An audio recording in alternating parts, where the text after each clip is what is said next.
pointed out, you make a box. Let's say you have a horizontal surface and two vertical surfaces at right angles. Everything's at 90 degrees to each other. Then you wax it all and you lay up a fiberglass part inside that corner and let it cure. Tomorrow, pull it out of there. You'll find that it won't be 90 degrees. It'll be 88 degrees. Everything shuts because the corner collects more resin and it sucks it and pulls it into a warp. So you're always fighting this warp.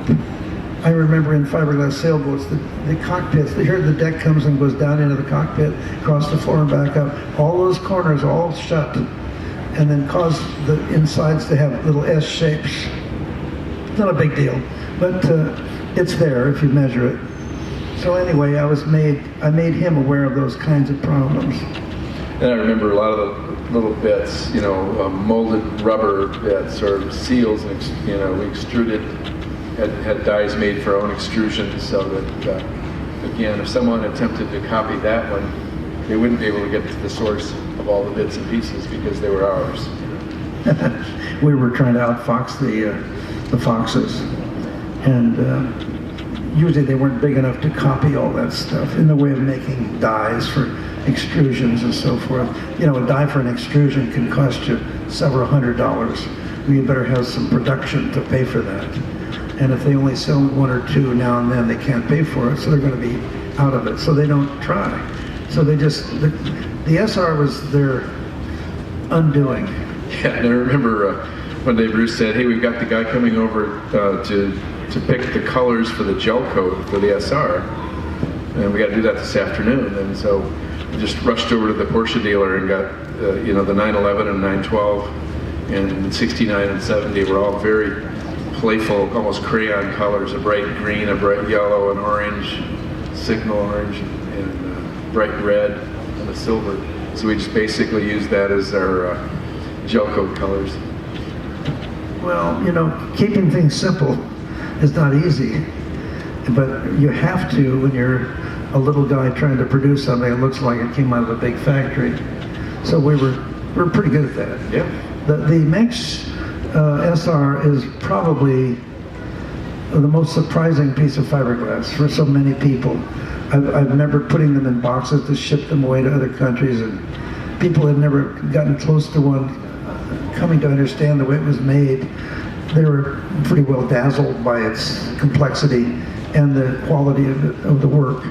We were pretty good at what we did. We wrote I think it was a 55-page instruction manual. No, it was 75 pages. Was it? And I drew all these illustrations of assembly details and so on. So it was pretty thorough. I think it was pretty well thought out.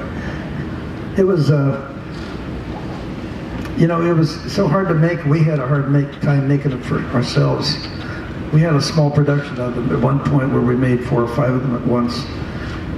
Which is actually what led to that race car bread that Bruce referred to earlier. One day, and sort of a moment of frustration, Bruce says, he says, our core competency here is great fiberglass work at Meyers Manx.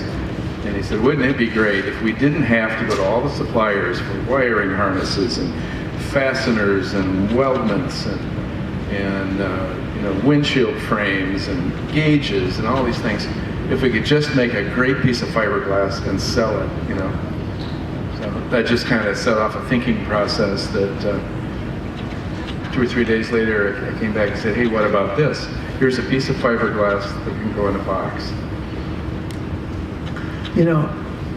I crashed racing in Baja, broke my legs, and I was in crutches and a wheelchair for a long time.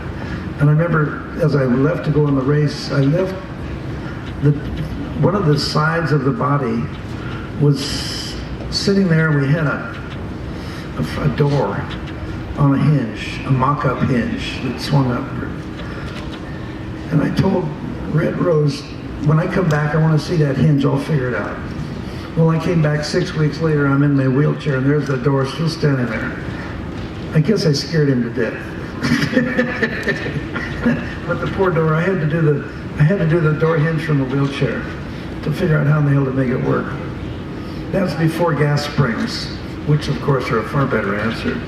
Gas springs are everywhere now. I've converted my SR to gas springs, so. Well, great.